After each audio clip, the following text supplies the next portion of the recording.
Students, आज के lecture में हम डिस्कस करेंगे कि हम पिछले लेक्चर में हमने क्यूज़ देखे थे और क्यूज़ को हमने लिंक लिस्ट के थ्रू इम्प्लीमेंट किया था और अरेज के थ्रू किया था, और फिर हमने सर्कुलर क्यूज़ भी देखे थे। और सर्कुलर क्यूज़ हम क्यों यूज़ करते हैं, क्योंकि हम जब अरेज के थ्रू क्यूज़ को इम्प्लीमेंट करते थे तो हम जो है वो उसमें हमें शिफ्टिंग का प्रॉब्लम आता था, क्योंकि क्यूज़ हमारे जो है वो हमारे पास क्योंकि क्यूज़ जो हैं वो हमारे हम जब अरे के थ्रू इम्प्लीमेंट करते थे तो हमारे पास क्यूज़ जो है वो हमारे पास ओपन एंडेड हैं, ठीक है। फ्रंट से हम रिमूव करते हैं डाटा को, और एंड से जो है वो हम इंसर्ट करते हैं क्यूज़ के अंदर डाटा। तो इसलिए जो है वो हम फिर अरेज के थ्रू जब इम्प्लीमेंट करते हैं तो वो हमारे पास जो स्पेस फ्री हो जाती है, हम उसको यूटिलाइज़ नहीं कर सकते अगर हमने कोई और न्यू एलिमेंट क्यू के अंदर ऐड करना हो। तो इसलिए फिर हम सर्कुलर क्यूज़ यूज़ करते हैं। हम क्या कहते हैं, हम आज हम देखेंगे कि हम क्यू हमें यूज़ करने की ज़रूरत क्यों पड़ती है। Out of the numerous uses of the queues, one of the most useful is simulation. बहुत सारा जो हम क्यूज़ को हम बहुत सारी जगहों पे यूज़ करते हैं, तो उसमें एक जो बहुत ज़्यादा यूज़फुल है वो ये है कि हम सिमुलेशन के लिए यूज़ करते हैं, ठीक है। Simulation program attempt to model a real world phenomena. Simulation एक ऐसा प्रोग्राम है जिसमें हम क्या करते हैं कि हम रियल वर्ल्ड जो भी फिनोमेनाज होते हैं उनको हम मॉडल करने की कोशिश करते हैं, ठीक है। सिमुलेशन हम एक वर्चुअल वर्ल्ड क्रिएट कर लेते हैं ताकि हम अपनी जो रियल वर्ल्ड प्रॉब्लम्स हैं उनको हम कंप्यूटर के ज़रिए या इस तरह से कंप्यूटर के ज़रिए या किस तरह से कोडिंग करा के या प्रोग्राम को बना के तो हम उनको जो है वो शो करवा सकते हैं, ठीक है। Many popular video games are simulation, for example Sim City, flight simulator. बहुत सारी वीडियो गेम्स हैं जो कि आपकी सिमुलेशन बेस्ड हैं, ठीक है। अब जैसे कि आपके पास आप अगर एक एग्जांपल ले लें कि जैसे आपकी ट्रैफिक कंट्रोल है, तो आपने अगर कोई प्लान बनाना है कि मतलब अगर किसी जगह पे बहुत ज़्यादा ट्रैफिक का रश होता है, आप चाहते हैं कि हम जो इसको कंट्रोल करें, तो आप उससे पहले एक सिमुलेशन क्रिएट करेंगे, ठीक है। अपने कंप्यूटर के ऊपर आप सारा प्रोसेस करके और उसको एक कोड के थ्रू या इस तरह से आप उसको सिमुलेट करेंगे, और फिर आप एनिमेशन के थ्रू उसको देख लेंगे कि ठीक है, अगर हम ये चीज़ कर लें, ये सॉल्यूशन कर लें तो वो हमारे लिए ठीक होगा या नहीं होगा। तो आप रियल प्रॉब्लम्स को आप मैप करने की कोशिश करते हैं, ठीक है। Each object and action in the simulation has a counter part in real world. जो भी आप चीज़ सिमुलेशन, कोई भी ऑब्जेक्ट या कोई एक्शन परफॉर्म होता है, जो भी सिमुलेशन के थ्रू आप कोई भी एक्शन परफॉर्म कराते हैं, कोई ऑब्जेक्ट लेते हैं, ठीक है। जो भी ऑब्जेक्ट्स या एक्शन सिमुलेशन में हमारे यूज़ होते हैं वो हमारे पास रियल वर्ल्ड में एक्चुअली कहीं ना कहीं एग्जिस्ट कर रहे होते हैं, जिनको हमने वर्चुअल वर्ल्ड में बनाया होता है, ठीक है। वो वर्चुअल चीज़ें रियल वर्ल्ड में एग्जिस्ट कर रही होती हैं, लेकिन हम वर्चुअली उनको दिखाने की कोशिश करते हैं कि अगर हम इस तरह से कर लें तो हम ये काम भी कर सकते हैं, ठीक है। If the simulation is accurate, the result of the program should mirror the results of the real world event. अगर आपकी simulation accurate होगी तो आपके जो प्रोग्राम के results हैं वो भी रियल वर्ल्ड मतलब जो आपके रियल में जो आपके इवेंट्स अकर होते हैं उनके रिजल्ट से मैच करेंगी, ठीक है। अगर आपने सिमुलेशन अच्छी की होगी तो आपके प्रोग्राम के जो भी रिजल्ट्स होंगे वो आपको रियल वर्ल्ड इवेंट्स के साथ बिल्कुल मैच करेंगे। Thus, it is possible to understand what occur in real world without actually observing its occurrence. इस जब हम सिमुलेशन कर लेते हैं तो इसका मतलब ये है कि हमारे लिए अंडरस्टैंडिंग आसान हो जाती है कि हमारे पास एक्चुअली रियल वर्ल्ड में हो क्या रहा था, ठीक है। रियल वर्ल्ड में एक्चुअली क्या है और हम एक्चुअली क्या चीज़ ऑब्जर्व करेंगे। इसमें हमारे पास ये चीज़ नहीं होती कि हम इसमें ये नहीं देखते कि हमारे पास ये रियल वर्ल्ड में एक्चुअली अकर हुआ है या नहीं हुआ। हम अपने तौर पर उसको बना लेते हैं और फिर हम देखते हैं कि अगर ये रियल वर्ल्ड में हो तो ये कैसे हो सकता है। तो इसलिए पॉसिबिलिटी इंक्रीज हो जाती है कि हम इजीली उसको अंडरस्टैंड कर सकें, ठीक है। उसमें हम ऑब्जर्व नहीं करते कि ये एक्चुअली अकर हो रहा है रियल वर्ल्ड में या नहीं हो रहा, लेकिन वो आपके समहाउ जो है वो उससे आपके रियल वर्ल्ड से जो है वो रियल वर्ल्ड के करीब करीब होता है solution. Let us look at an example. Suppose there is a bank with 4 tellers. अगर हम यहाँ पे एक एग्जांपल लें, हम कहते हैं कि सपोज हम ये कहते हैं कि हमारे पास एक बैंक है और उसमें हमारे पास 4 टेलर्स हैं। 4 टेलर्स आपके वो लोग होंगे जो आपके कोई भी कस्टमर बैंक के अंदर आ रहा होगा और उनको डील कर रहे होंगे, ठीक है। अब इसमें हम कहते हैं कि हम एक बैंक की सिमुलेशन कर लेते हैं कि लेट्स सपोज हम मल्टीपल बैंक्स के अंदर जाते हैं और हम ये कहते हैं कि हम ऐसा कौन सा बैंक ऐसा सिलेक्ट कर लें, मतलब हम कहते हैं कि हम किस चीज़ से अंदाज़ा लगाएं कि अगर हम बैंक में जाएंगे तो अगर हम एक या दो बैंक्स में जाते हैं, एक बैंक में जाते हैं वहाँ पे हमें घंटा लगता है प्रोसेस कराने में, दूसरे में हम जाते हैं आधा घंटा लगता है। तो ऐसा क्या हम कर लें कि हमें अंदाज़ा हो जाए कि अगर हम इस बैंक में जाएंगे तो हमें इतना टाइम लगेगा। तो आप एक सिमुलेशन बना लेंगे, आप एक वर्चुअल चीज़ बना लेंगे, वर्चुअल इमेज बना लेंगे अपने माइंड में, ठीक है, थ्रू कोडिंग या कैलकुलेशन करके या कोई मैथमेटिकल फार्मूला लगा के या प्रोग्राम, इसी कंप्यूटर साइंस वाले लोग कोडिंग करके इस चीज़ को बना लेंगे कि अगर आप इस तरह से हो, सीक्वेंस ऑफ स्टेप्स इस तरह से हों, तो इतना टाइम एक बंदे को लगेगा और इतने टाइम में वो फारिग होके इस बैंक से बाहर आ जाएगा। ठीक है, तो यहाँ पे हम एक बैंक को सिमुलेट कर रहे हैं कि अगर एक कस्टमर है और एक टेलर है, customer enter the bank at a specific time T1 desiring to conduct a transaction. अब हम कहते हैं कि एक कस्टमर है, वो हमारे पास एक स्पेसिफिक टाइम पे आया है बैंक में, ठीक है, और उसने एक ट्रांजैक्शन परफॉर्म करनी है। Any one of the four tellers can attend to the customer. अब वहाँ पे चार बंदे ऐसे हैं जो काउंटर के ऊपर बैठे हुए हैं और वो उनमें से कोई भी बंदा जो है वो कस्टमर को अटेंड कर सकता है, ठीक है। अब ट्रांजैक्शन क्या है कि उसने कुछ चीज़ विड्रॉ करानी होगी या कुछ डिपॉजिट कराना होगा, और जाहिर है जब आपने कुछ विड्रॉ कराना है या डिपॉजिट कराना है तो उसमें आपको कोई ना कोई एक सर्टेन पीरियड ऑफ टाइम या अमाउंट ऑफ टाइम जो है वो रिक्वायर होगा उस एक्शन को परफॉर्म करने के लिए, ठीक है। If a teller is free, the teller can process the customer transaction immediately and the customer leave the bank at T1 plus T2। अगर अगर आपका टेलर जो है वो फ्री है और टेलर जो है वो कस्टमर ट्रांजेक्शन को इमीडिएटली प्रोसेस कर सकता है, तो क्या होगा कि आपका कस्टमर जो है वो बैंक से जल्दी फारिग होकर चला जाएगा, ठीक है। अगर आपका कोई काउंटर पे बंदा बैठा हुआ है, ठीक है, तो वो आपके कस्टमर की ट्रांजेक्शन को इमीडिएटली प्रोसेस कर सकता है, तो इसका मतलब ये है कि कस्टमर जो है वो जल्दी अपना काम करवा के वापस जा सकता है। अब इसमें देखें यहाँ पे क्या हुआ कि T1 एक स्पेसिफिक टाइम में वो आया, ठीक है, और उसको लेट सपोज मैं कहती हूँ कि अगर 9 बजे बैंक को पूरा 9:05 पे वो बैंक में आया, ठीक है, और 5 मिनट ही उसको ट्रांजेक्शन के लिए रिक्वायर है, और 9:10 पे वो फारिग होके चला गया, ठीक है। तो ये हमारे पास हम कहते हैं कि हमारा कस्टमर जो है वो आया, उसने एक स्पेसिफिक काम किया, उसको स्पेसिफिक टाइम पीरियड रिक्वायर था, या विदड्रॉ कराना था या डिपॉजिट कराना था, जो भी, तो वो एक सर्टेन पीरियड ऑफ टाइम में वो काम हो गया और वो इमीडिएटली जो है वो बैंक छोड़ के चला गया। It is possible that none of the four teller is free. अब ये तो पहला केस था कि जब हमारे पास सब टेलर्स फ्री हैं और कस्टमर किसी के पास भी चला गया और उसने इमीडिएटली उसका काम हो गया और वो जल्दी से बैंक से चला गया। लेकिन अब दूसरी कंडीशन ये है कि it is possible that none of four teller is free in which case there is a line of customer are each Taylor.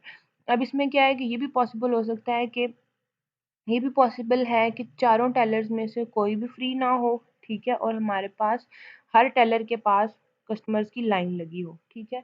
N arriving customer proceeds to the back of the shortest line and wait for his turn. अच्छा, अगर हम naturally भी देखें तो हम जब bank में जाते हैं तो अगर हर काउंटर के ऊपर लाइन हो तो हमारी कोशिश ये होती है कि जो सबसे छोटी लाइन है जिसमें सबसे कम लोग हैं हम उसी लाइन में लग जाए, ठीक है। तो कहता है कि अगर कोई और नया कस्टमर आया, पहले से जो कस्टमर्स लाइन में लगे हुए हैं, अगर कोई और बंदा बैंक में आ रहा है, ठीक है, तो वो क्या करेगा, वो सबसे छोटी लाइन में जाने की कोशिश करेगा और अपनी बारी का इंतजार करेगा। The customer leaves the bank eight T2 time units after reaching the front of the line. Customer क्या करेगा, अब कस्टमर क्या करेगा जी के customer leave the bank eight T2 time unit after reaching the front of the line. अब उसमें क्या है कि जब भी कस्टमर बैंक छोड़ेगा तो अब हर कस्टमर की ये कोशिश होगी वो जल्दी से जल्दी जो है वो फारिग हो जाए। अब फ्रंट ऑफ द लाइन का मतलब ये है कि इस लाइन के शुरू में सबसे पहले जो बंदा खड़ा होगा वो हमारे पास किसी एक स्पेसिफिक टाइम में जो है वो, अब लेट सपोज वो फ्रंट लाइन के फ्रंट में है, ठीक है, और उसने हमारे पास T2 टाइम उसको रिक्वायर है कि वो बैंक छोड़ के चला जाए। The time spend at the bank is T2 plus time waiting in line. अब क्या है कि ज़ाहिर है वो किसी टाइम T2 पे जब उसकी बारी आई उसने अपना काम करवाया और वो बैंक छोड़ के चला गया, ठीक है।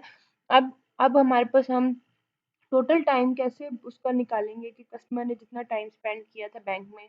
अब क्या है कि जितना टाइम उस बंदे ने बैंक में गुजारा है, ठीक है, वो टाइम प्लस उस जो भी उसको वेट करना पड़ा वो सारा का सारा टाइम हम ऐड करेंगे, ठीक है। उसके बाद अब यहाँ पे हमारे पास देखें, यहाँ पे हमारे पास हमने यहाँ पे एक डायग्राम बनाई है जहाँ पे टेलर 1, टेलर 2, टेलर 3, टेलर 4, ठीक है। आप सिमुलेशन में क्या आपके लिए आसानी हो जाती है कि आप एक कैलकुलेशन परफॉर्म कर सकते हैं कि अच्छा अगर अगर एजम्पशन ले सकते हैं कि अगर हम इस तरह से काम कर लें तो हम आसानी से कर सकते हैं। अब यहाँ पे देखें कंडीशन 1 में ये है कि सारे टेलर्स आपके इस टाइम, हर टेलर के पास लाइन लगी हुई है, कोई भी फ्री नहीं है, सब लोग प्रोसेस कर रहे हैं, ठीक है, ट्रांजेक्शन को प्रोसेस कर रहे हैं।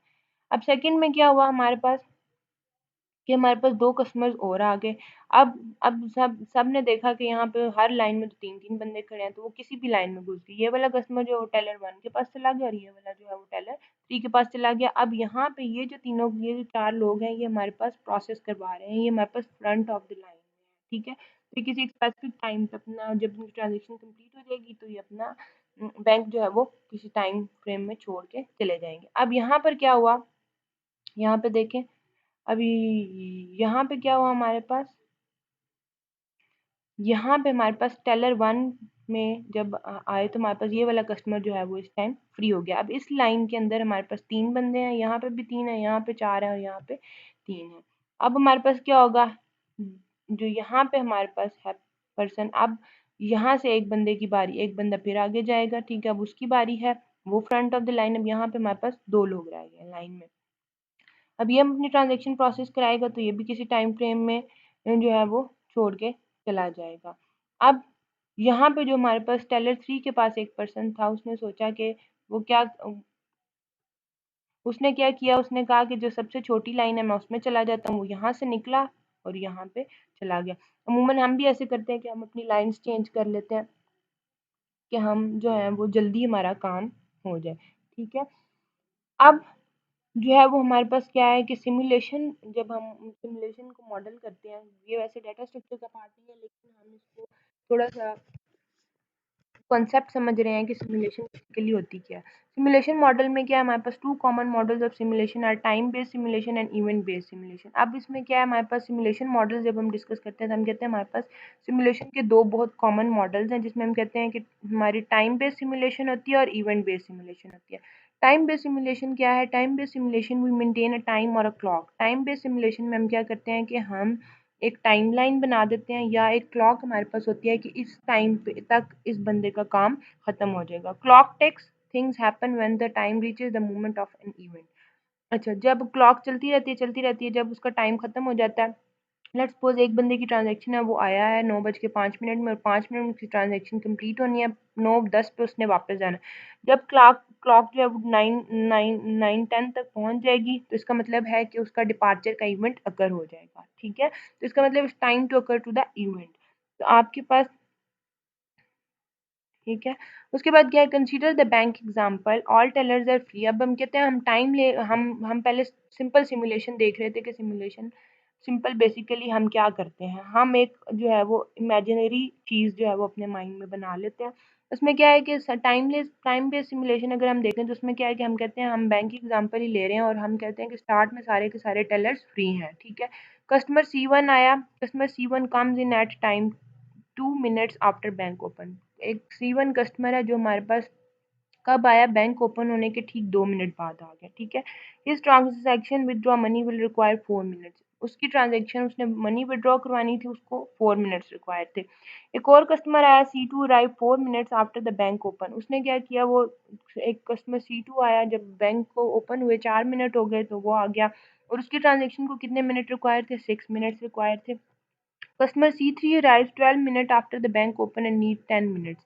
एक कस्टमर C3 आया, उसको 12 मिनट्स रिक्वायर थे जब बैंक ओपन हुआ और उसने उसकी जो ट्रांजैक्शन थी उसके लिए उसको 10 मिनट्स रिक्वायर थे, ठीक है। अब यहाँ पे हमारे पास 3 कस्टमर हैं, एक जो है वो 2 मिनट बैंक ओपन होने के 2 मिनट बाद आया है, दूसरा जो है वो 4 मिनट के बाद आया है और तीसरा जो है कस्टमर, थर्ड कस्टमर जो है वो हमारे पास बैंक ओपन होने के 12 मिनट बाद आया है, ठीक है।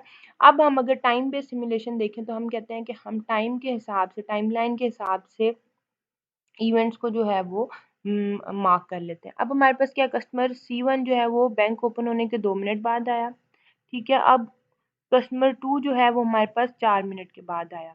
अब कस्टमर 1 को 4 मिनट, उसकी ट्रांजैक्शन को 4 मिनट चाहिए थे तो वो टोटल 6 मिनट्स के बाद चला गया। ठीक है, कस्टमर C2 जो है वो इसी तरह, क्योंकि यहाँ पे टाइम जब उसका क्लॉक जब चल रही थी 1 मिनट बाद क्लॉक आगे मूव कर रही थी, 1 मिनट बाद काउंट चल रहा था। ठीक है, तो क्या हुआ कि हमारे पास कस्टमर का जब टाइम कंप्लीट हो गया तो वो वहाँ से चला गया। इसी तरह कस्टमर C2 जो है वो हमारे पास 4 मिनट्स पे आया और उसको 6 मिनट्स चाहिए थे, वो 10 मिनट्स पे, जब उसका 10 मिनट्स कंप्लीट हो गए तो वो बैंक से चला गया। ये हमारे पास टाइम बेस्ड इवेंट्स हैं कि जब आपका टाइम कंप्लीट हो रहा है तो आपका इवेंट अकर हो रहा है। ठीक है, उसके बाद हमारे पास कस्टमर C3 आया जो हमारे पास 12 मिनट्स पे आया था और उसको 12 मिनट्स रिक्वायर है, तो जब उसका टाइम कंप्लीट हो जाएगा तो वो भी लीव कर जाएगा। इसी तरह बैंक के जब तक ओपनिंग टाइम है तब तक आपके पास कस्टमर्स आते रहेंगे और इसी तरह आपके इवेंट्स अकर होते रहेंगे। अब क्या है, टाइम बेस्ड सिमुलेशन को अगर हम जो है वो को एक सूडो कोड में, ये कोड में लिखें, तो हम कहते हैं कि हमने एक क्लॉक लिया है जिसको हमने 0 से स्टार्ट किया और क्लॉक तब तक चलेगा जब तक 24/6 थी। अब मतलब हमने 24 घंटे के हिसाब से लिया, बैंक तो 24 घंटे नहीं चलते लेकिन हम 24/60 का मतलब हर मिनट के बाद आपका क्लॉक जो है वो एक न्यू कस्टमर रीड करेगा कि कोई नया कस्टमर तो नहीं आया। If customer dot arrival time is equal to clock, अगर कोई कस्टमर अराइवल टाइम जो है वो क्लॉक से मैच होगा। ठीक है, तो उसमें क्या होगा कि कोई क्लॉक, अगर कस्टमर हमारा कोई आ गया है तो इसका मतलब है कि हमने उसको शॉर्टेस्ट क्यू के अंदर डाल देना। ठीक है, check the customer at head of all 4 queues, आपने जो भी कस्टमर क्यू के स्टार्ट में खड़ा होगा जिसकी प्रोसेस हो रही होगी ट्रांजैक्शन, तो हम देखेंगे कि अगर उसकी ट्रांजैक्शन ओवर हो गई है तो हमने क्या करना है, उसको रिमूव कर देंगे क्यू में से, वो लाइन में से रिमूव हो जाएगा, वो बैंक से चला जाएगा और फिर अगले बंदे की बारी आ जाएगी। And clock is equal to clock plus 1, अब क्लॉक जो है वो एक ऐड हो जाएगा। अब यहाँ पे इस customer dot arrival time is equal to customer जिस टाइम आया था और जो क्लॉक का टाइम था वो अगर मैच कर जाते हैं तो इसका मतलब है अब उस अगले कस्टमर की बारी आ जाएगी। ठीक है, तो फिर हम उसको क्यू में ऐड करते चले जाएंगे। तो इस तरह से हम जो है वो अपनी टाइम बेस्ड सिमुलेशन को जो है वो यूज़ करते हैं। लेकिन इसमें ये है कि हमारे पास इसमें क्या, तब तक कस्टमर को वेट करना पड़ेगा जब तक अगले का टाइम कंप्लीट नहीं हो जाता। ठीक है, तो उसको लाइन में लगना पड़ेगा।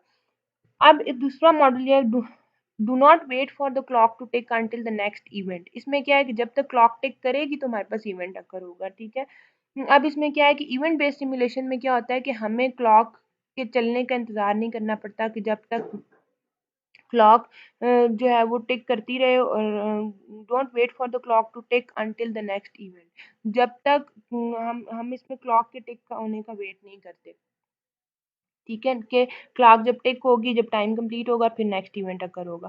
Compute the time of the next event and maintain a list of events in increasing order of time. Event based simulation में जैसे नाम से जाहिर है कि हम क्या करेंगे कि हम जितने भी आने वाले नेक्स्ट इवेंट्स होंगे उनकी एक लिस्ट मेंटेन करेंगे और हम उसको एक इंक्रीजिंग ऑर्डर में रखेंगे। ठीक है, टाइम जैसे जैसे इंक्रीज हो रहा होगा उस तरह से हम उसको इंक्रीजिंग ऑर्डर में रखेंगे। Remove a event from the list in a loop and process it. जैसे इवेंट अकर हो जाएगा उसको हम रिमूव कर देंगे लिस्ट में से और फिर हम उसको प्रोसेस करवा लेंगे। ठीक है, जैसे इवेंट अकर होगा उसको लिस्ट में से निकालेंगे। ठीक है, और हम उसको प्रोसेस करवाना शुरू कर देंगे। अब हम इवेंट बेस्ड कैसे देखते हैं कि यहाँ पे हमने इवेंट बेस्ड देखा, यहाँ पे हमने वही मैंने पिछली एग्जांपल ली हुई है कि हमने मिनट्स में टाइम रखा हुआ है। यहाँ पे हमारे पास C1 कस्टमर है, C2, C1 चला गया, C2 भी चला गया और C3 आ गया। अब यहाँ पे देखिए हमने लिस्ट एक बनाई हुई है जिसमें हमारे पास इवेंट 1 क्या है, 2 मिनट्स पे आपका कस्टमर 1 आया, 4 मिनट्स पे आपका कस्टमर 2 आया, 6 मिनट्स पे कस्टमर 1 चला गया, 10 मिनट्स पे कस्टमर 2 आया और 12 मिनट्स पे कस्टमर 3 आया। ठीक है, अब यहाँ पे हमने पहले से एक लिस्ट जनरेट कर ली और लिस्ट आपकी इंक्रीजिंग ऑर्डर के अंदर है।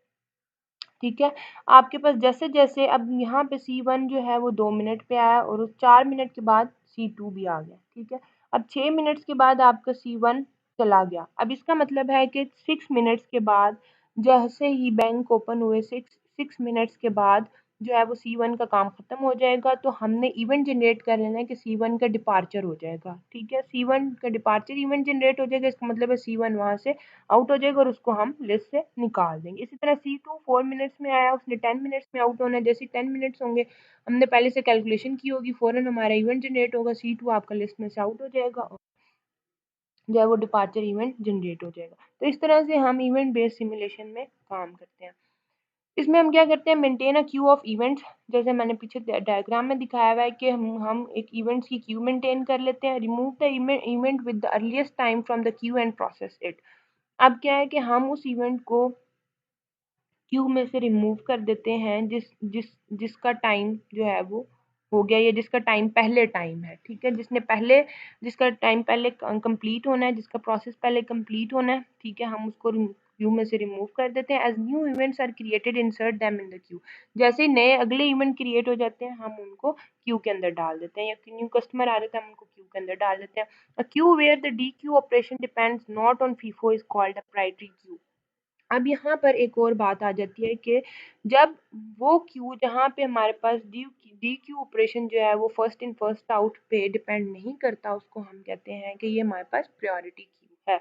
अब फर्स्ट इन फर्स्ट आउट में हम ये करते थे कि फीफो में हम ये करते थे कि जो पहले आएगा वो पहले ही बाहर जाएगा, ठीक है। हमारे पास फर्स्ट इन फर्स्ट आउट ये है कि जो हमारे पास पहले है, पहले पड़ा, हमने उसको पहले ही बाहर निकालना है, क्योंकि क्यू सिंपल क्यू में अगर हम देखें तो हम रिमूव ऑपरेशन फ्रंट से करते थे, ठीक है। तो हमारे पास जो फर्स्ट में पड़ा है हमने उसको फर्स्ट वाले को ही बाहर निकालना है, ठीक है। इंसर्शन हम एंड से करते थे, लेकिन हम जो डिलीशन करते थे, रिमूव करते थे एलिमेंट को, वो हम फ्रंट से ही करते थे। तो इसलिए जो हमारे पास फर्स्ट एलिमेंट पड़ा है उसको हमने फर्स्ट से निकालना है। अगर हमारे पास क्यू में डी क्यू ऑपरेशन, क्यू में जब हमारे पास क्यू को यूज़ करते हुए जब हमने वैल्यूज़ को डी क्यू करना है, तो उसमें अगर हम फीफो यूज़ नहीं करें तो इसका मतलब है कि हम लोग प्रायोरिटी क्यू यूज़ करें। उसको हम कहते हैं कि प्रायोरिटी की बेसिस पे हम चीज़ें डिसाइड कर लेते हैं कि जिसकी प्रायोरिटी हाई है हम उसको पहले जो है वो एग्जीक्यूट कर लेते हैं। अगर हम ट्रैफिक एग्जांपल ले लें तो हमारे पास अगर बहुत सारी गाड़ियाँ क्यू में लगी हैं, लेकिन अगर एम्बुलेंस आ जाती है तो इसका मतलब है कि एम्बुलेंस की प्रायोरिटी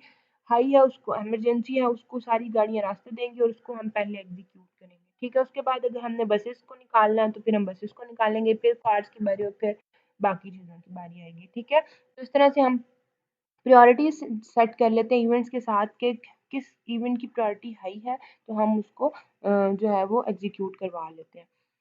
उसके बाद क्या है, development of the C plus plus code to carry out the same. हम इसमें क्या है कि हम C plus plus code develop कर लेते हैं ताकि हम जो है वो सिमुलेशन को अच्छे तरीके से देख सकें। We will need the queue data structure. अगर हमने सी प्लस प्लस के थ्रू सिमुलेशन का कोड करना है तो उसमें हमें क्यू डाटा स्ट्रक्चर रिक्वायर होता है, उसमें हमें प्रायोरिटी क्यू चाहिए होता है। Information about arriving customer will be placed in an input file. अब इसमें हम क्या करते हैं, क्योंकि हम इवेंट बेस्ड सिमुलेशन कर रहे हैं तो उसमें हम क्या करेंगे, हम जितनी भी कस्टमर की अराइवल इंफॉर्मेशन है कि कस्टमर कितने बजे आया, उसको कितना टाइम ट्रांजैक्शन के लिए चाहिए और वो डिपार्चर टाइम उसका क्या है कि वो कितने बजे चला गया, ये सारी की सारी डिटेल्स कस्टमर के अराइवल की कि वो किस टाइम पे आया, ठीक है, और कितने मिनट्स को ट्रांजैक्शन के लिए चाहिए, सारे कस्टमर के सारी अराइवल डिटेल जो है वो हम एक इनपुट फाइल के अंदर रखेंगे। Each line of the file contain the item, arrival time, transaction duration, ठीक है। अब फाइल के अंदर हर लाइन में क्या होगा, 3 चीज़ें होंगी। अब इसमें क्या है कि अराइवल टाइम वो कितने बजे आया और ट्रांज़ैक्शन ड्यूरेशन, उसको ट्रांज़ैक्शन करवाने में कितना टाइम लगा। ये 2 चीज़ें हमारे पास फ़ाइल की जो जो भी आइटम होंगी, each line of the file contain the item. अब जो फ़ाइल की जो भी लाइन होगी उसके ऊपर ये सारी चीज़ें। अच्छा, उसके बाद हमारे पास क्या है कि नेक्स्ट हम देखते हैं। अच्छा, अब हमारे पास ये है कि हमारे पास हमने बात की कि हम कस्टमर फ़ाइल बना लेते हैं जब हम इवेंट बेस्ड सिमुलेशन करते हैं। तो इसमें क्या है, हमारे पास इनपुट फाइल के अंदर हमने कुछ लाइंस लिख ली, हमने सारा जो है वो डाटा लिखा हुआ है, कस्टमर 1, कस्टमर 2। अभी हमारे पास 9:30 पे और इसको ट्रांजैक्शन के लिए 10 मिनट लगेंगे, ठीक है। इसी तरह एक कस्टमर 2 है जो कि 9:35 पे आया और उसको 5 मिनट लगेंगे ट्रांजैक्शन के लिए। इस तरह से सारे के सारे कस्टमर्स का डाटा हमने डाला हुआ है। अब ये 119 जो है इसका मतलब है कि 10:01 पे आया है कस्टमर और उसको 9 मिनट लगेंगे। अब यहाँ पे देखें 003010 means customer 1 arrive 30 minutes after bank open. ठीक है, मतलब 9:30 है तो बैंक के 30 में ओपन होने के 30 मिनट के बाद आया आपका कस्टमर और उसको 10 मिनट लगेंगे उसकी ट्रांजैक्शन के लिए। 1109 मीन्स कस्टमर जो है वो बैंक के ओपन होने के 1 घंटे के बाद आया है, 1 घंटे 1 मिनट के बाद आया है और उसको 9 मिनट लगेंगे ट्रांजैक्शन प्रोसीड करने में, ठीक है। इसमें क्या है कि सिमुलेशन प्रोसीजर एक्चुअली है क्या कि हम सिमुलेशन प्रोसेस क्या है कि the first event to occur is the arrival of the first customer. अब जो पहला इवेंट सिमुलेशन के थ्रू हम कहेंगे कि जो इवेंट जनरेट हुआ है वो ये है कि हमारा पहला कस्टमर जब आएगा, जो पहले कस्टमर का अराइवल है वो हमारा पहला इवेंट होगा। This event placed in the priority queue, इस इवेंट को हम प्रायोरिटी क्यू में रखेंगे। ठीक है, initially the 4 teller queues are empty, क्योंकि इनिशियली जो है वो आपके सारे के सारे टेलर क्यूज जो हैं वो एम्प्टी हैं। तो simulation proceeds are as follows. अब सिमुलेशन कैसे प्रोसीड करेगी? When an arrival event is removed from the priority queue, node representing the customer is placed on the shortest teller queue. अब उसमें क्या है कि जब हमारे पास एक अराइवल इवेंट आया और उस अराइवल इवेंट को हमने प्रायोरिटी क्यू से रिमूव करना है, ठीक है, तो अब हमने क्या करना है कि हमने उस जो कस्टमर हमारा है, जो कस्टमर नोड है हमारी, जो कस्टमर को रिप्रेजेंट कर रही है, उसको हम क्या कर देंगे, उसको हम उस टेलर क्यू में रखेंगे जो सबसे ज़्यादा शॉर्टेस्ट है, मतलब जितनी जल्दी उसकी काम हो सकता है हम उसको उसमें रखेंगे। अब हमारे पास क्योंकि टेलर सारे फ्री हैं, तो इसका मतलब है कि हमारा कस्टमर जो है वो फ़ौरन ही फ्री हो जाएगा। If that customer is the only one on a tailor Q, event for his departure is placed on the priority queue. अब हम कहते हैं कि हमने अब उसको क्यू से निकालना था, तो अब क्या है कि अगर कस्टमर जो है वो सिर्फ एक ही कस्टमर है टेलर क्यू में, तो हमारे पास क्या है कि इवेंट हम अब उसके लिए कौन सा इवेंट जनरेट होगा, उसके डिपार्चर का इवेंट जनरेट होगा, जो कि हम प्रायोरिटी क्यू पे रख देंगे, क्योंकि वो ही एक सिंगल कस्टमर है जो आया है और उसको टेलर्स ने जो है वो एंटरटेन कर दिया है, और अब उसने ज़ाहिर है उसका काम जल्दी कंप्लीट हो गया, तो वहाँ से जल्दी निकलेगा, तो इसलिए हम उसका डिपार्चर जो है वो डिपार्चर इवेंट जो है वो हम प्रायोरिटी क्यू पे रख देंगे। At the same time the next input line read and the arrival event. अब उसके बाद क्या होगा कि at the same time the next input line is read and an arrival event is placed in the priority queue. अब इसमें क्या है हमारे पास के अब उस टाइम पे क्या है कि हमारे पास एक और नेक्स्ट हमने इनपुट लाइन रीड की है, ठीक है, और हमें पता चला कि एक और अलाइबल इवेंट है, एक और कस्टमर आ रहा है, ठीक है, क्योंकि हम फाइल से डाटा ले रहे हैं, हमें उसमें क्लॉक का कोई इशू नहीं है, हमने पहले से डाटा जो है वो लेके रखा है। अब हमने जब नेक्स्ट फाइल की लाइन रीड की, तो इसका मतलब यह है कि अब हमारे पास एक और अराइवल इवेंट अकर होने वाला है, हमारा कस्टमर जो है वो आ रहा है, इसका मतलब है हमने उस अराइवल इवेंट को प्रायोरिटी क्यू पे रखना है, ठीक है। When a departure event is remove from the event priority queue, क्योंकि पहला कस्टमर चला गया और हमने डिपार्चर इवेंट को प्रायोरिटी क्यू से रिमूव कर दिया। The customer node is remove from the teller queue, तो कस्टमर जो है वो आपका टेलर क्यू से भी रिमूव होगा, क्योंकि टेलर के सामने कोई भी कस्टमर नहीं होगा, तो टेलर क्यू में भी कोई कस्टमर इस टाइम नहीं है, ठीक है, तो हम उसको भी वहां से रिमूव कर देंगे। अब the total time spend by the customer is computed. अब हमने क्या कहना है कि आपके कस्टमर ने जो आपका अराइवल जो उसका हुआ और उसने अपनी ट्रांजैक्शन करवाई और फिर वो चला गया, ठीक है। अगर हम ये कहते हैं कि हमने एक कस्टमर का टोटल टाइम कैलकुलेट करना है कि कस्टमर ने टोटल टाइम कितना कम जो है वो गुजारा है, तो अगर हम कहते हैं it is the time spent in the Q waiting and the time taken for the transaction. अब हम कहेंगे कि आपके कस्टमर ने टोटल टाइम कितना निकाला, कितना गुजारा, वो भी हमने निकालना है। तो आपका जो ये टाइम है, ये क्या होगा कि आपके कस्टमर ने क्यू में कितना वेटिंग में टाइम लगाया है और उसने ट्रांजेक्शन के लिए कितना टाइम उसको रिक्वायर्ड था, ठीक है। तो ये दोनों आप जब टोटल करेंगे तो आपका टोटल टाइम निकलेगा। This time is added to the total time spend by all customer. अब टोटल टाइम कैसे निकलेगा कि जो आपके कस्टमर ने क्यू में वेटिंग में टाइम लगाया है प्लस जो ट्रांजैक्शन के लिए उसको टाइम रिक्वायर्ड था, ओवरऑल जितने customers, the time added to total time spend by all customer, जितने कस्टमर्स ने टोटल टाइम स्पेंड किया है, ठीक है, आप उनको उसमें ऐड कर देंगे, ठीक है। उस एक कस्टमर का बाकी सारे कस्टमर्स के टाइम के साथ वो ऐड हो जाएगा। Eight the end of the simulation this total time divided by the total customer served will be the average time spend by the customer. अब ये तो हमने सिर्फ वो टोटल टाइम निकाला जो सारे कस्टमर्स ने लगाया था, ठीक है, जिनका जिनका लगा था। अब अगर हम सिमुलेशन के एंड पे देखें, हम कहते हैं कि जी हम एवरेज टाइम निकालना चाहते हैं कि अगर हम इस बैंक में जाएं तो एक कस्टमर को एवरेज टाइम कितना लगेगा अपनी ट्रांजैक्शन कंप्लीट कराने के लिए, ठीक है। At the end of this simulation this total time divided by the total customer serve with the average time spend with the customer. अब इसमें क्या है कि हम क्या करेंगे, जो भी आपका टोटल टाइम सारे कस्टमर्स का आया है उसमें एक दिन में बैंक ने 200 कस्टमर को डील किया, 300 को डील किया, कितने कस्टमर को डील किया है उस पे हम डिवाइड कर देंगे, टोटल टाइम को डिवाइड कर देंगे नंबर ऑफ टोटल कस्टमर्स पे जितने बैंक ने डील किए हैं, तो आपके पास ये हमारे पास एवरेज टाइम निकल आएगा जो कि कस्टमर ने वहाँ पे बैंक में सर्व स्पेंड किया। The next customer in the queue is now served by the teller. अब जो हमारे पास नेक्स्ट कस्टमर आया था वो भी हमारे पास जो है वो टेलर ने उसको सर्व कर दिया। Departure event is place on the event Q. आपका जो डिपार्चर इवेंट है वो इवेंट क्यू पे प्लेस हो जाएगा कि अब नेक्स्ट इवेंट जनरेट होने जा रहा है वो आपके पास डिपार्चर इवेंट है। ठीक है, तो इस तरह से हम जो वो सिमुलेशन परफॉर्म करते हैं और सिमुलेशन का ये हमारे पास प्रोसीजर होता है। अब हम इसको कोड की शक्ल में देख लेते हैं। अब इसमें क्या कहता है कि यहाँ पे उसने हेडर्स इंक्लूड किया है, यहाँ पे उसने कस्टमर और सीपीपी फाइल बनाई हुई जिसमें उसने कस्टमर से रेलेवेंट कोड लिखा होगा। यहाँ पे क्यू से रेलेवेंट कोड होगा, क्यू के फंक्शंस होंगे। यहाँ पे प्रायोरिटी क्यू की सीपीपी फाइल होगी जो इनने इंक्लूड कराई हुई। और यहाँ पे जो इवेंट्स जनरेट हो रहे हैं क्योंकि हमारे पास इवेंट्स जो है वो हमारे पास या तो अराइवल इवेंट है या डिपार्चर इवेंट है। ठीक है, हमारे पास दो ही तरह के इवेंट है तो उसका कोड भी उसने उसमें लिखा होगा। लेकिन यहाँ पे हम कहते हैं जी हमने क्यू ले लिया जिसमें हमने कह लिया हमारे पास 4 टेलर्स हैं, ये हमारे पास टेलर्स का क्यू आ गया। ठीक है, उसके बाद प्रायोरिटी क्यू में हमारे पास इवेंट लिस्ट आ गई जो हमने अपनी एक फाइल के अंदर बनाई हुई थी। ठीक है, वो हमारे पास अब फिर हमारे पास टोटल टाइम हम निकालेंगे, हम काउंट करेंगे कितने हमारे पास हमने काउंट करना है। ठीक है, उसके बाद हमने कस्टमर नंबर देखना है कि हमारे पास कौन सा कस्टमर आ रहा है, 1 है, 2 है, 3, 4। अब हम यहाँ पे काउंट होगा कि कितने कस्टमर टोटल हमारे पास आए थे। ठीक है, वो भी हम साथ साथ काउंट करेंगे।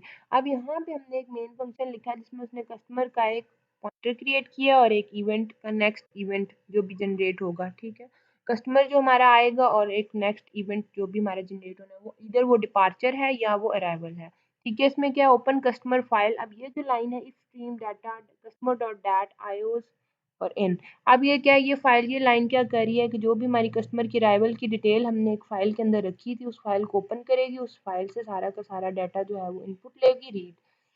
ठीक है, डाटा जो है वो हमारा इनपुट जो डाटा है वो सारा का सारा वहां से लेगी। Initialise with the first arriving customer. अब इसमें क्या रीड न्यू कस्टमर डाटा क्या है। अब यहाँ से तो हमने ये फाइल ओपन करवा के सारा का सारा डाटा जो है वो अपना ले लिया, फाइल को हमने ओपन करवा लिया। अब हमने जो पहला कस्टमर आ रहा है, जो पहला अराइविंग कस्टमर है उसकी हमने डिटेल जो है वो रीड करनी है। तो हम क्या स्टेटमेंट लिखेंगे, रीड न्यू कस्टमर और फिर डाटा, जो भी डाटा हमने उसका रीड करवाना है। ये हमारे पास इनिशियलाइजेशन हो जाएगी कि हमने कहा था कि पहले कस्टमर के जो अराइवल होगा उससे हमारा डाटा जो है वो हम इनिशियलाइज करेंगे। ठीक है, उसके बाद क्या है कि हमने लेंथ भी देखनी है कि प्रायोरिटी क्यू की लेंथ अगर ग्रेटर देन है ज़ीरो से, प्रायोरिटी क्यू अगर ग्रेटर देन है ज़ीरो से, अगर ज़ीरो हो गया तो इसका मतलब है कि कोई भी इवेंट जनरेट नहीं हुआ। ठीक है, अगर ग्रेटर देन है ज़ीरो से तो next event P Q dot remove. अब उसमें क्या है कि प्रायोरिटी क्यू जो है वो रिमूव का फंक्शन कॉल करेगा क्योंकि नेक्स्ट इवेंट जनरेट होना है तो हमने नेक्स्ट इवेंट जनरेट होने से पहले पिछले को रिमूव कर लेना। ठीक है, प्रायोरिटी क्यू में जो भी पड़ा होगा उसको हम रिमूव कर देंगे। उसके बाद फिर कस्टमर है, नेक्स्ट इवेंट गेट कस्टमर। अब उसमें क्या है कि जो भी कस्टमर आपने कस्टमर का सारा डाटा लेना है। ठीक है, और उसमें क्या होगा कि हमने जो भी नेक्स्ट इवेंट जनरेट होगा उस कस्टमर के। अब इसमें इसमें यहाँ पर हमारे पास जो सी है हमारे पास ये कस्टमर से रेलिवेंट इंफॉर्मेशन लेगा। ठीक है, अब इसमें नेक्स्ट इवेंट जो भी कस्टमर कोई अराइवल है कस्टमर का या डिपार्चर है। ठीक है, तो कस्टमर की इंफॉर्मेशन लेके उससे रेलिवेंट जो भी इवेंट जनरेट होगा वो हमारे पास इस सी ऑब्जेक्ट में आ जाएगा। If C get status is equal to -1, अगर कस्टमर का जो स्टेटस है वो -1 है इसका मतलब है कि ये अराइवल इवेंट है, कोई आपका कस्टमर आ रहा है। ठीक है, integer arrival time is equal to next event get event time. अब जो भी आपका अराइवल टाइम होगा उसमें आपका जो भी नेक्स्ट इवेंट का टाइम है वो आपके पास इवेंट का टाइम जो है वो गेट करके उस नेक्स्ट इवेंट जो आपका अराइवल इवेंट अगर जनरेट हुआ है तो उस इवेंट का टाइम वो गेट कर लेगा, गेट इवेंट फंक्शन। ठीक है, और फिर ड्यूरेशन में आपके पास ट्रांजैक्शन का ड्यूरेशन आ जाएगा, कस्टमर ने कितने मिनट में वो ट्रांजैक्शन उसकी होनी है। और कस्टमर नंबर क्या है कि कौन सा कस्टमर है, कस्टमर 1 है, 2 है, 3 है, मतलब कौन सा नंबर है। ठीक है, तो ये 3 वेरिएबल्स हैं जिसमें हमारे पास वैल्यूज आ जाएंगी कस्टमर की अराइवल टाइम की इंफॉर्मेशन के, कस्टमर बैंक में कितने बजे आया है, कितना ड्यूरेशन उसको लगा उसकी ट्रांजैक्शन के लिए, और कस्टमर कौन से नंबर पे ये कस्टमर है। ठीक है, थर्ड कस्टमर है, फोर्थ कस्टमर है। उसके बाद प्रोसेस अराइवल का फंक्शन कॉल होगा जो कि हम आगे देखेंगे। प्रोसेस अराइवल में क्या है कि उसका डाटा होगा कस्टमर नंबर होगा, अराइवल टाइम होगा और ड्यूरेशन होगा। तो ये 4 चीज़ें हमारे पास प्रोसेस अराइवल में होंगी कि उससे रेलेवेंट जितना भी डाटा होगा वो सारा हमने लेना है, ठीक है, जो कि हम एक डाटा फाइल में हमने रखा हुआ था, ठीक है। उसके बाद हमारे पास नेक्स्ट इवेंट, जो भी नेक्स्ट इवेंट जनरेट होना है, यहाँ पे ये हमारे पास इसके साथ है। यहाँ पे हमारे पास क्या है कि नेक्स्ट इवेंट जो भी आपका जनरेट होगा कि कस्टमर का अराइवल, अराइवल प्रोसेस अराइवल है तो इसका मतलब है कि अराइवल का इवेंट ही जनरेट होगा, ठीक है। उसका अराइवल टाइम देखेंगे, उसको कितना ड्यूरेशन लगना है, कौन सा कस्टमर है, ठीक है, और उसका जो भी डाटा हमारे पास होगा। अच्छा, अब हमारे पास ये है कि हमारे पास कस्टमर का अराइवल इवेंट है। अगर हमारे पास पहले से कस्टमर क्यू के अंदर लगा है तो फिर हम इफ कंडीशन को छोड़ेंगे और एल्स में जाएंगे, क्योंकि अब हमारे पास अगर कस्टमर पहले से हमारे पास है, अगर कस्टमर हमारे से पहले से क्यू में लगा हुआ है तो फिर क्या है कि हम क्यू इंडेक्स देखेंगे, ठीक है, डिपार्चर इवेंट है, क्यू इंडेक्स देखेंगे, उसका कस्टमर का स्टेटस लेंगे, उसका डिपार्चर टाइम लेंगे, ठीक है, और देखेंगे कि हमारे पास प्रोसेस, फिर हम डिपार्चर प्रोसेस करेंगे, उसमें हमारे पास क्या है, क्यू इंडेक्स लेंगे, वो क्यू में किस उस पर खड़ा हुआ है, ठीक है, उसका डिपार्चर टाइम क्या है, ठीक है, और उसमें नेक्स्ट इवेंट क्या है। ज़ाहिर ऑब्वियस है कि अगर उसका डिपार्चर है तो डिपार्चर का ही इवेंट जो है वो जनरेट होगा, ठीक है। तो इस तरह से हम जो है वो सिमुलेशन का कोड करते हैं। सिमुलेशन सिर्फ जस्ट हमने एक अपना ऑब्जर्वेशन देखी है और हमने जो है वो उसको इम्प्लीमेंट करके देख लिया है। तो अगर नेक्स्ट टाइम हम मतलब इस तरह से कैलकुलेशन करनी हो तो हम जो है वो देख लेंगे कि हम एवरेज किस तरह से एक फंक्शन जो है वो कैलकुलेट कर सकते हैं।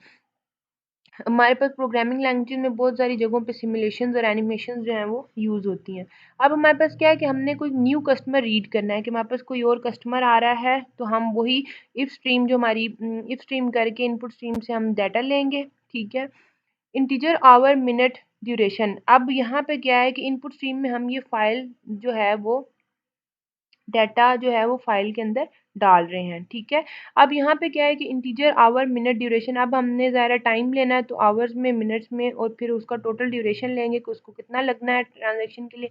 If data our minute duration, ठीक है, हम चेक करेंगे कि अगर डाटा आवर मिनट और duration customer number plus plus, ठीक है, अगर डाटा जो है उसका हमने डाटा में सारी चीज़ें जो है वो डाल देनी है और कस्टमर नंबर हम ऐड करते चले जाएंगे, ठीक है। अब हमने फाइल में एक्चुअली जो भी फाइल से हम डाटा है वो, अब यहाँ पे जो भी कस्टमर आ रहा है उसका डाटा हम फाइल से रीड कर रहे हैं, ठीक है। अब यहाँ पे customer C is equal to new customer number hour into 60 minute, 60 plus minute duration, ठीक है। हम यहाँ पे सारा कस्टमर का एक ऑब्जेक्ट क्रिएट करें, एक कस्टमर क्रिएट करें, ठीक है, उसमें हम कस्टमर नंबर डाल रहे हैं, उसको कितना टाइम लगना है और टोटल ड्यूरेशन उसका कितना है, ठीक है। और कस्टमर का स्टेटस जो है वो हम -1 से सेट करें कि अगर कस्टमर जो है वो -1 है उसका स्टेटस, तो इसका मतलब है कि वो न्यूली अराइव्ड कस्टमर है, ठीक है। अब इवेंट क्या है कि हमारे पास हमको इवेंट ज़ाहिर है जब हमारे पास उसका अराइवल इवेंट होगा या डिपार्चर इवेंट होगा तो हम एक इवेंट का ऑब्जेक्ट बनाएंगे जो कि इवेंट जनरेट करेगा, ठीक है। तो उसके बाद हमारे पास क्या है, प्रायोरिटी क्यू डॉट इंसर्ट, हम उस इवेंट को फिर प्रायोरिटी क्यू में डाल देंगे। अगर हमारे पास अराइवल का इवेंट है तो हम उसको प्रायोरिटी क्यू में डालेंगे, ठीक है। अब यहाँ पे हमारे पास क्या है कि हम अराइवल इवेंट को प्रायोरिटी क्यू में डाल देंगे, क्योंकि यहाँ पे हम न्यूली अराइव कस्टमर को चेक कर रहे हैं तो इसलिए हम उसका अराइवल इवेंट जो प्रायोरिटी क्यू में डालेंगे कि ये प्रायोरिटी पे है। उसके बाद हमारे पास क्या है कि हम फाइल को क्लोज कर देंगे। अगर हमारे पास कोई अराइवल नहीं है तो हमारे पास एल्स पार्ट होगा और हम डाटा जो फाइल है उसको क्लोज कर देंगे, ठीक है। उसके बाद हमारे पास क्या है कि अब हमारे पास क्या है कि हमारे पास हमने अराइवल को प्रोसेस करना है, ठीक है। अब हमारे पास इसमें क्या है कि अब प्रोसेस की बारी है, पहले हम रीड कर रहे थे अब हम प्रोसेस करेंगे। उसमें हम ये सारे पैरामीटर उसके पास करेंगे, उसका अराइवल टाइम, ड्यूरेशन, इवेंट जो भी है उसका अराइवल इवेंट है, ठीक है, और डाटा, कस्टमर से रेलिवेंट सारा डाटा। अब यहाँ पे हमारे पास 3 वेरिएबल्स हैं, आई, स्मॉल और जे। फाइंड स्मॉलेस्ट टेलर क्यू, अब स्मॉल का मतलब क्या है कि हमारे पास हमने सबसे छोटी क्यू जो है वो ढूंढनी है कि जिसकी लेंथ कम हो। तो आप क्या टेलर क्यू कौन सी है जिसमें हमारे पास लेंथ जिसकी कम है, small small is equal to queue zero dot length. अब जो हमारे पास क्यू थी, टेलर क्यू थी, हमने उसके इंडेक्स लेंथ उसकी देखनी है किसकी, और स्मॉल वेरिएबल में डालते जाएंगे, ठीक है। अब ये 4 तक लूप चलेगी, फोरों टेलर जो चारों टेलर है उनकी हम लेंथ देखेंगे, जब तक वो स्मॉल से कम रहेगी तब तक हमारे पास ये इफ जो है वो चलेगी। अब हम इफ जो है वो हमारे पास काम करे, इफ अगर क्यू आई डॉट लेंथ जो इंडेक्स है उसकी वैल्यू स्मॉल से लेस है तो क्या काम होगा, small is equal to queue I dot length और जे इज इक्वल टू 1। अब उसमें क्या है कि हम स्मॉल को ये दे देंगे कि इस जो क्यू है इसकी टेलर क्यू है इसकी लेंथ जो है वो स्मॉलेस्ट है, ठीक है। अब क्या है हमारे पास put arrive customer in smallest queue, जब कस्टमर आएगा तो हम क्या करेंगे उसको सबसे छोटी क्यू के अंदर रख देंगे, ठीक है। उसमें आपका कस्टमर नंबर कस्टमर क्योंकि फिर कस्टमर का ऑब्जेक्ट क्रिएट होगा, कस्टमर नंबर अराइवल टाइम और ड्यूरेशन, ठीक है। अब यहाँ पे अब इसमें क्या है कि ये क्या करेगी, ये स्टेटमेंट क्या करेगी, स्टेटस से हमें क्या पता चलेगा कि आपका जो कस्टमर है वो किस क्यू में जा रहा है। अब यहाँ पे जे इज इक्वल टू आई हमने कर दिया, ठीक है। जो भी आपकी आई की वैल्यू होगी वो जे को साइन हो जाएगी, तो इससे हमें पता चल जाएगा कि आपका कस्टमर किस क्यू में खड़ा हुआ है, ठीक है, किस क्यू में जाएगा, ठीक है। आपके कस्टमर ने किस स्मॉलेस्ट क्यू के अंदर जाना है अराइवल होने के बाद, ठीक है। अब queue queue J dot enqueue C, अब आपने उस कस्टमर ऑब्जेक्ट को इन क्यू में पास कर दिया है, इन क्यू के फंक्शन को पास कर दिया है कि इस टेलर क्यू के अंदर इस टेलर क्यू का ये फंक्शन कॉल करो, उसको इसमें डाल दो, ठीक है। तो इस तरह से हम स्मॉलेस्ट क्यू के अंदर अपने कस्टमर्स जो हैं वो इंसर्ट करते हैं। Check if this is the only customer in the queue. If so, the customer must be marked for departure by placing him on the event queue. अब इसमें क्या है कि अगर आपका कस्टमर जो है वो सिर्फ ये चेक करें कि आपका कस्टमर जो है वो सिर्फ एक ही कस्टमर है जो क्यू के अंदर है, तो कस्टमर जो है वो आपने उसको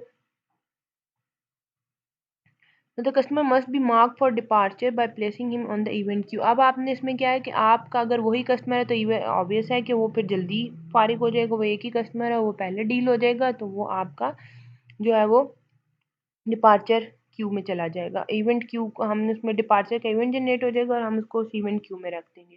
if queue J dot length is equal to 1, अगर जो है ना उसकी उस टेलर की लेंथ जो है वो इक्वल टू 1 है तो इसका मतलब है कि यहाँ पे हमने डिपार्चर टाइम सेट करना है, ठीक है। अब उसमें अराइवल टाइम और ड्यूरेशन जब हम मिलाएंगे तो हमारे पास डिपार्चर टाइम आ जाएगा, ठीक है। और फिर हम इवेंट जनरेट कर देंगे कि हमारे पास जो है वो ये इवेंट जनरेट, हम इवेंट का ऑब्जेक्ट क्रिएट करेंगे, उसमें हम कस्टमर का ऑब्जेक्ट भी पास करेंगे जिसमें वो सारी डिटेल्स होंगी और उसमें अराइवल टाइम और ड्यूरेशन टाइम हम दोनों ऐड करके उस इवेंट को जनरेट कर देंगे और फिर प्रायोरिटी क्यू में उस इवेंट को इंसर्ट कर देंगे, ठीक है। Get another customer from the input read new customer data. अब जब जैसे एक हमने क्यू एलिमेंट जो है वो प्रायोरिटी क्यू में डाल दिया तो हम दूसरा जो कस्टमर है उसके नए कस्टमर का डाटा जो है वो रीड करना शुरू कर देंगे, ठीक है। अब हमें पता चल गया कि ये वाला जो कस्टमर है ये डिपार्चर के लिए रेडी है, ठीक है। ये हमारे पास हमने प्रायोरिटी क्यू में डाल दिया है, ये क्योंकि डिपार्चर है इसका टाइम, तो ये हमारे पास उससे टेलर क्यू से निकल गया है, तो हम फिर नया कस्टमर रीड करेंगे फाइल से और फिर हम उसको टेलर क्यू के अंदर डाल देंगे, ठीक है। उसके बाद हमारे पास क्या है, हमने डिपार्चर को प्रोसेस करना है तो हमारे पास क्यू इंडेक्स लेंगे हम के टेलर इंडेक्स क्यू हमारे पास जो है वो क्यू इंडेक्स लेंगे। उसके बाद हमारे पास डिपार्चर टाइम होगा, इवेंट होगा, ठीक है। अब हमारे पास कस्टमर का हमने एक ऑब्जेक्ट कर लिया कि सी इन क्यू, ठीक है। अब यहाँ पे Q index dot D Q, अब आपने डिपार्चर करना है तो उसका मतलब आप डी क्यू का फंक्शन कॉल करेंगे, ठीक है। यहाँ पे वेट टाइम क्या है आपका डिपार्चर टाइम और आपका डिपार्चर टाइम में से आपने अराइवल टाइम जो है वो आपने माइनस कर देना है, ठीक है। आपका टोटल टाइम क्या है, टोटल टाइम प्लस जो आपका वेटिंग टाइम है और फिर आप उसको जो है वो काउंट में एक ऐड कर देंगे। If there are any more customer on the queue mark the next customer at the head of the queue for departure and place him on the event list. अब इसमें क्या है कि अगर आपके पास बहुत सारे कस्टमर्स हैं क्यू के ऊपर, ठीक है, तो आप उस नेक्स्ट कस्टमर को उस क्यू के हेड पे रखें कि ये वाला जो नेक्स्ट ये जो कस्टमर आ रहा है ये अब डिपार्चर के लिए रेडी है, ठीक है। और हम उसको बता देंगे कि अब ये इवेंट जो है वो डिपार्चर इवेंट जो है वो जनरेट होने जा रहा है। If Q Q index dot length greater than zero, ठीक है, अगर इसकी लेंथ ग्रेटर देन ज़ीरो है और वो फ्रंट पे है तो इसका मतलब है कि हमारे पास जो अब इवेंट टाइम है वो हमारे पास क्या है, डिपार्चर टाइम और ट्रांजैक्शन ड्यूरेशन। अब जो ट्रांजैक्शन ड्यूरेशन उस कस्टमर के लिए चाहिए थी वो, ठीक है, और उसका डिपार्चर में दोनों को ऐड करेंगे हमारे पास इवेंट जनरेट हो जाएगा। और यहाँ इवेंट टाइम आ जाएगा, और फिर हम इवेंट टाइम में आपके पास दोनों पास करेंगे और हम यहाँ पे प्रायोरिटी क्यू में उस डिपार्चर इवेंट को इंसर्ट कर देंगे। तो इस तरह से आपका डिपार्चर जो है वो प्रोसेस हो जाएगा। उसके बाद हमने क्या किया, अगर हमने फाइनल एवरेज टाइम निकालना है, हम कहते हैं कि जी इस बैंक में अगर हम जाएं तो हमें सारा टाइम कैसे लगेगा, मतलब इतना ज़्यादा टाइम कैसे लगेगा, यहाँ टाइम टोटल टाइम हमें अपने फंक्शन के लिए क्या लगेगा। तो यहाँ पे क्या है कि हम एवरेज वेट टाइम लेंगे, जो कि टोटल टाइम को हम मल्टीप्लाई करेंगे 1 से और divided by count. Waiting time क्या है कि टोटल टाइम जितना भी आपको लगा है और डिवाइडेड बाय काउंट, जो भी आपने